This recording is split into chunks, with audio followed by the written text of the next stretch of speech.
Yo, what is the business division agents? This is Trey Day coming at you again with another build video. Let's go around. This is for you who want to or are getting a little bit strikers, memento, backpack build, exhaustion. You're tired of seeing everybody putting out these different types of striker builds because all around strikers is a really, really fun build to have. I'm not gonna lie. With the rate of fire and the weapon damage that it puts out, it's a little bit hard to beat, especially when you couple it with the weapon handling that it has. But this go around, what I'm gonna do is give you what I consider, in my opinion, the funnest build in the game, just because it is extremely versatile. And this is my Catharsis Fenris Umbra Initiative build. If you don't know what Umbra does, is it has this talent called From the Shadows, I believe, Into the Light. Yeah. Where while you're in cover, you gain 10 stacks per second up to 50. Each stack gives you 1% critical hit damage increase and a 0.3% RPM. If you don't know what the point 0.3 means, that means that um, pretty much you multiply that by 100, you got, well, just 30% RPM, and you divide that in half, that's about a 15% RPM boost. Which is pretty much just like the strikers. With the strikers, you don't have to bounce in and out of cover to get the stacks up to get that 15%. But with this one, you do, and that's from the shadows or into the light. I don't know. I think it's from the shadows. The buff does not apply while shooting from cover. So while out of cover, agents lose 2 stacks per second at normal speed and 1 stack per second in sprinting, which makes it a really fun running gun build. While out of cover, though, and in combat, you gain 10 stacks per second up to 50. Each will give you an 0.8% armor regen, which is around 80% divided by 2. That's 40%. Uh, the stacks consume 10 stacks per second only in cover. Now, if you run it with the chest piece from the shadows, which is the RPM, I believe, increases max stacks from 50 to 100 and stacks gain from 10 to 20. So you get 20 stacks, what is it, per second? Yeah, 20 stacks per second, and you get that full 30% RPM buff with a with the 1% crit damage increase. So you go from 50 to 100, so you get 100% crit damage. With the backpack, though, the backpack is the heals. You get the increased max stacks from Into the Light 50 to 100 stacks, and then 10 to 20, yada yada yada. So you get the full 80% health boost. Now I run the Catharsis mask because the Catharsis is its talent is the Vicious Cycle. Taking damage builds stacks to a cap of 30. Each stack grants 1% damage. Taking damage at max stacks triggers a purge, removes all stacks and status effects, and then dropping the a healing cloud restores 5% of max armor for 10 seconds. You know, so when you're out there running and gunning and you got that 30% boost, you're also getting that weapon damage while you're out of cover. So it's a nice little variant if you don't want to run the Strikers build.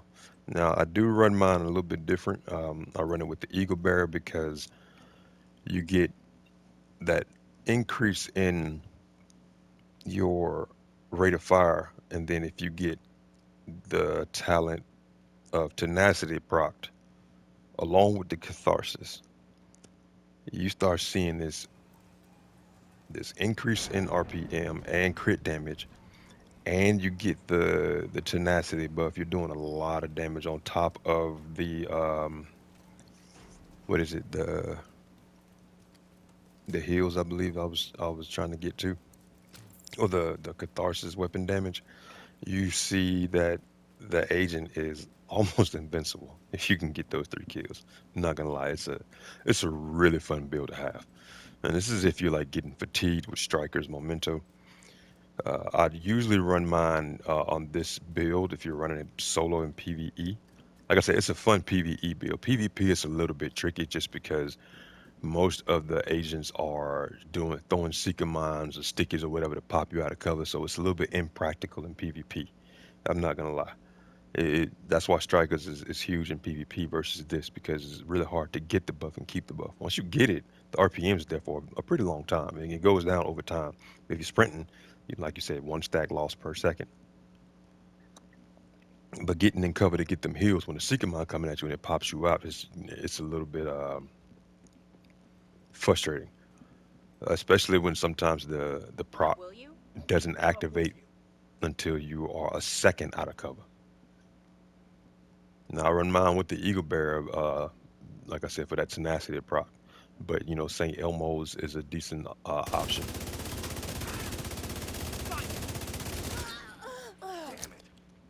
Not just St. Elmo's. This makes those slower rate of fires weapons pretty practical as well. Um, are pretty good.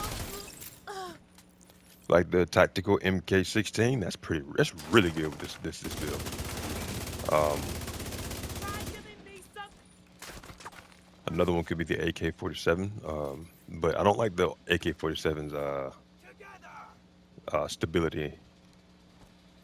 I like to run that one a little bit more weapon handling because I don't like the jerking and bouncing around with this.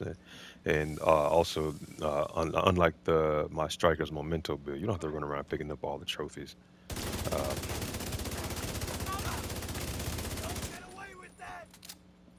Also, run this with a pulse because you don't really have to rely on heals in this one. So the healer you're on doesn't have to be hovering over you. Especially if you are a little bit burnt out on seeing the every build that's out there now with the Saint Elmo's just getting a little bit overwhelming. Don't get me wrong, I still love that gun. No matter, I will be a huge proponent for the Saint Elmo's engine. But if you don't have the Eagle Bear, go for the Saint Elmo's or the tactical MK16, the FAMAS, the Carbine 7. That's another good one. But I like the Eagle Bear just because when tenacity procs you become this all invincible agent.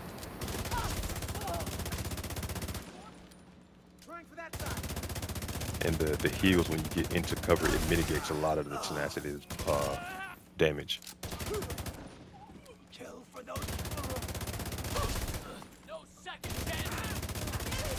So it gives you that running gun feel.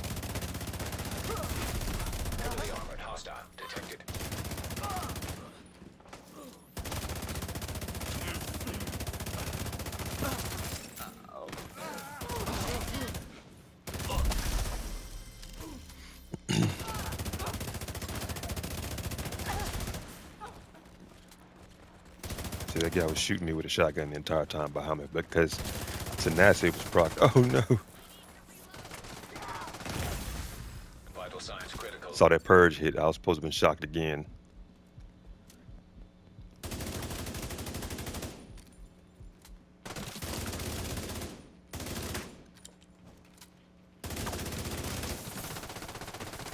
He's gonna damage. Take that cover, get that 80% heal.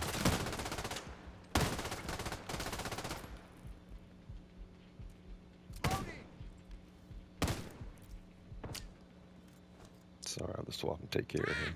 His shocks are annoying.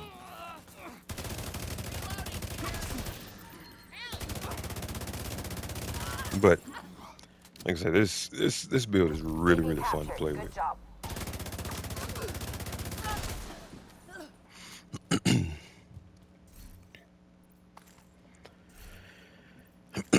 So if you're running with the Carbine 7, you get that the stability and accuracy of the Carbine 7 on top of that rate of fire. And the beauty about this build, what I love the most about it is like I remember in Division 1 when you get your Striker's buff, you could actually see exactly what your damage was But this one I pop out of cover and I believe it still shows me, see, 254% crit damage. It actually shows you exactly what your crit damage is. Now, if you're running both, you know what it is. You get 100% crit damage boost.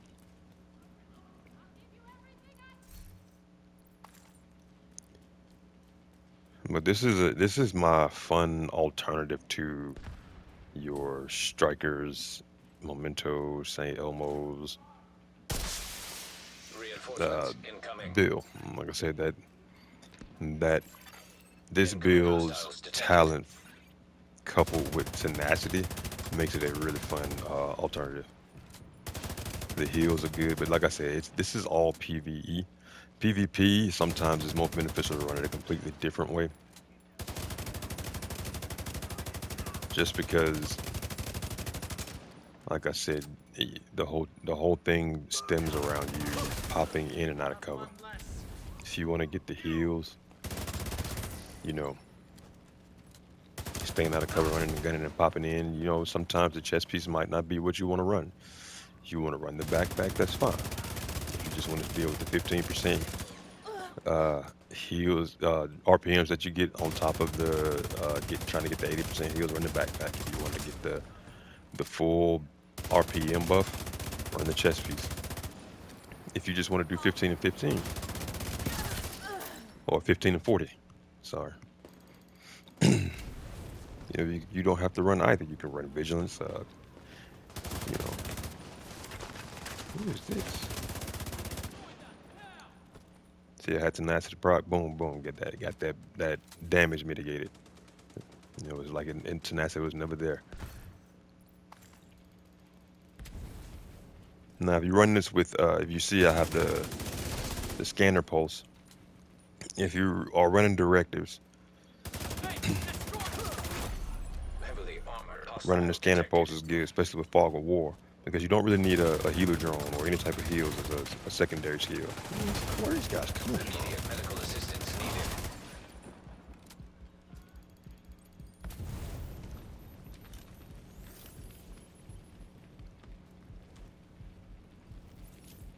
Sorry, I treat that fragile armor like a text notification. I got to get rid of it. That's the only reason why I'm going to use negative. But see a low RPM, turn up. Now, if you don't want to run it with Catharsis, I also run it with the Grupo Sombra mask. Who else is it? Where you guys coming from?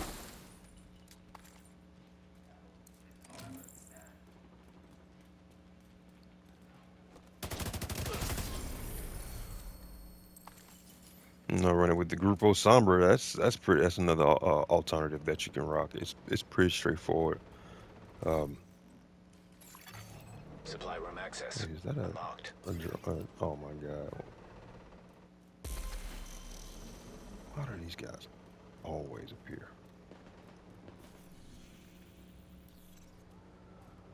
See over here?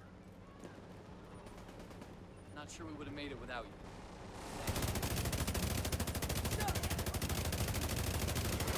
I'll keep Whoa. Okay. How do you handle them? St. Elmo's. You didn't know. What? Okay. If you didn't know, the shock ammo does affect the aerial recon drone.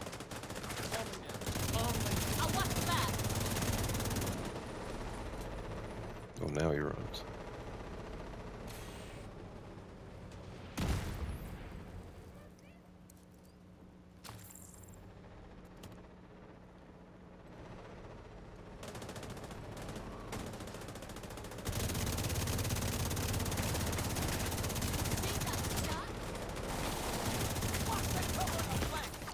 Whoa.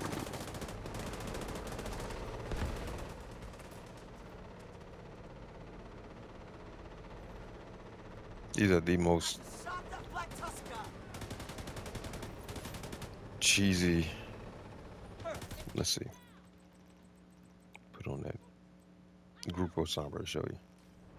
Pop out of cover. Stats is 284. Yep, they're here. Shit, gotta move. Okay. All right. Hold on. Shut him down.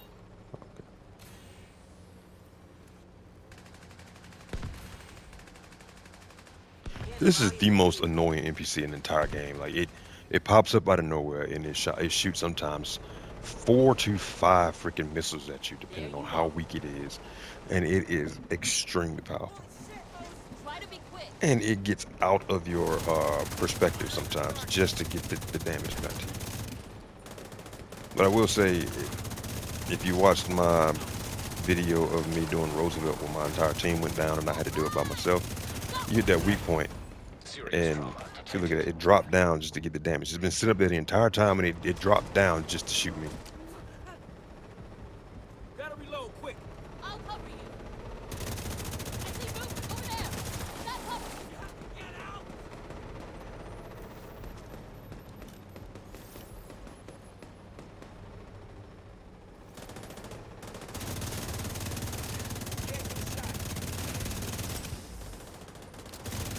If you hit that weak point and keep hitting the same weak point because that does all health damage after that. They become pretty easy. So since the introduction of, that's why I love the St. Elmo so much. That thing, every time I saw that thing on the map, I took off running. I did not care to stick around, fight it, do none of that.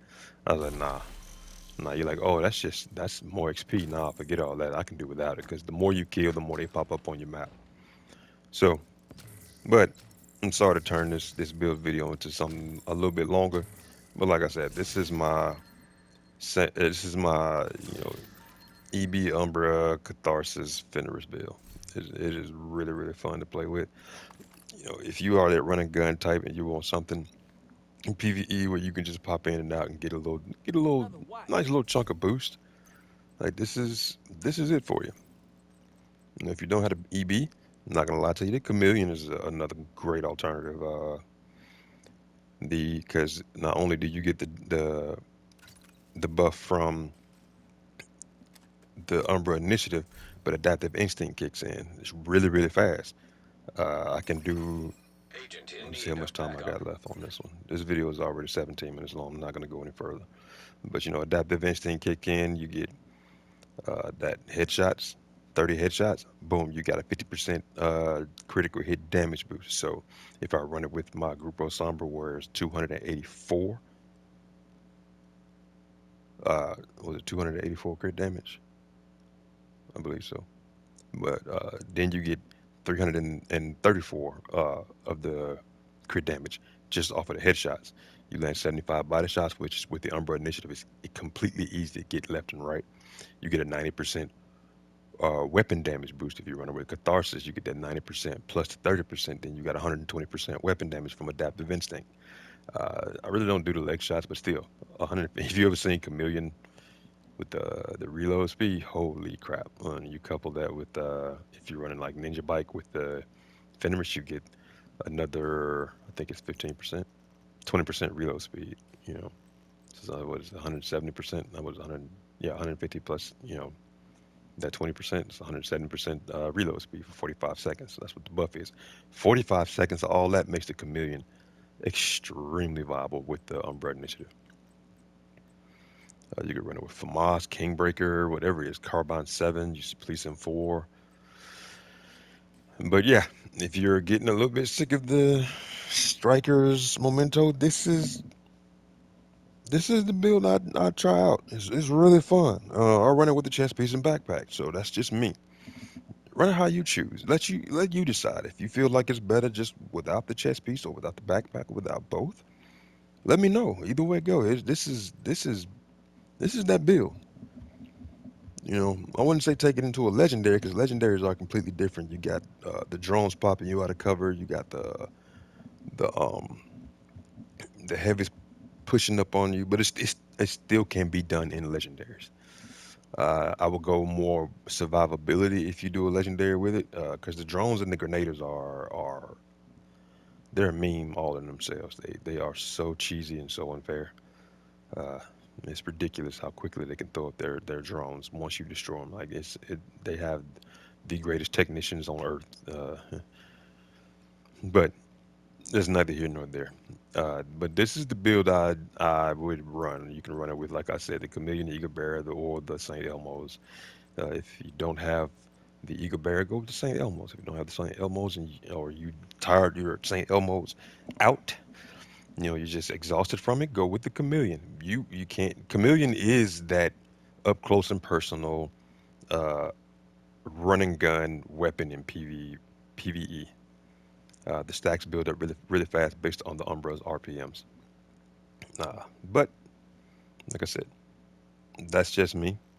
If you got any questions, concerns, or comments, let me know. If I said anything wrong, please let me know. I'll come back with a correction video. All right, agents, y'all take it easy and get your shade rank up.